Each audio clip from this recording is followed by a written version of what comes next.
ဒီနေ့မှာတော့တားလျက်လေးကြိုက်တယ်ပစုံရဲ့မလောင်းနေရဲ့အာလူးလေးကိုချက်ပါမယ်သူ့ကိုဒီတိုင်းလေးပဲပေါ့နော်ဟင်းလေးနဲ့ထမင်းလေးနဲ့ကျွေးပါတော့မယ်တသားတစ်နှစ်နဲ့3လဖြစ်တဲ့အတွက်အဲ့လိုမျိုးကျွေးလဲစားနေပြီပေါ့နော်ဒါပေမဲ့တသားအမြဲတမ်းဝင်းချုပ်တဲ့ကလေးဖြစ်တဲ့အတွက်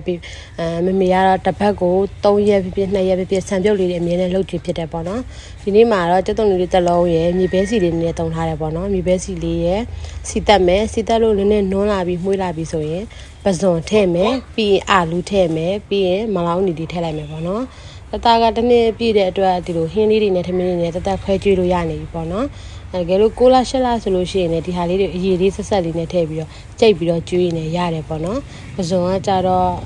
6လလောက်မှ6လလောက်မှစမ်းပြီးတော့ကျွေးကြည့်ပေါ့နော်တချို့ကြတော့တဲ့လူရှိတယ်တချို့ကြတော့ပင်လယ်စာနဲ့မတဲ့ဘူးဆိုရင်လက်ကျိတ်တွေပါဖြစ်တယ်ပေါ့နော်အဲ့တော့နိုတိုင်းမိခင်ဆိုလို့ရှိရင်မမေကအရင်စားကြည့်ပေါ့နော်ပြီးမှအဲ့လိုမျိုးစမ်းတက်ပါတချို့ကြတော့မတဲ့ဘူးတချို့ကြတော့တဲ့တယ်ကွယ်မတူဘူးဆိုတော့လေ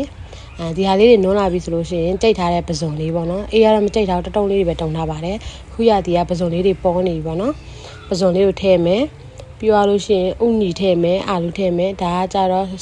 6လစားလို့ရတဲ့စနေမှုတ်လေးနည်းနည်းထည့်ထားတာပေါ့နော်အယောင်လေးနည်းနည်းလှဝါလေးဖြတ်အောင်ပစုံခေါင်းလေးကကြတော့ဒီတိုင်းလေးပဲပေါ့နော်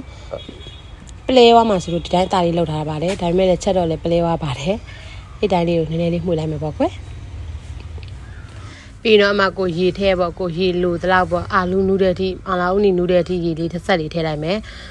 အရေလေးနည်းနည်းလေးခြံပြီးတော့ကျွေးမယ်ပေါ့နော်သူအရေလေးနဲ့အဖက်လေးတွေနဲ့လည်းအဲ့လိုမျိုးကျွေးမယ်ချက်ယူတော့မလုံတော့ဘူးဒီနေ့ဟင်းကြိုကမချက်တော့ဘူးဆိုတော့ဒီနေ့မအားတယ်ဟင်းကိုမချက်တော့ဘဲနဲ့တသားလေးတော့ဒီတိုင်းလေးပဲအရေဆက်ဆက်လေးကြံပြီးတော့ကျွေးပါမယ်ဒီတိုင်းလေးဆိုရင်ကလေးလေးတော်တော်စားပါတယ်မယုံကြည်ကြည်ပါတော့အရန်စိတ်တော့ခါကြတော့သူတို့တွေစားကြတယ်ပေါ့နော်ဒီလောက်မှကိုအရေနေသားဆိုရပါပြီ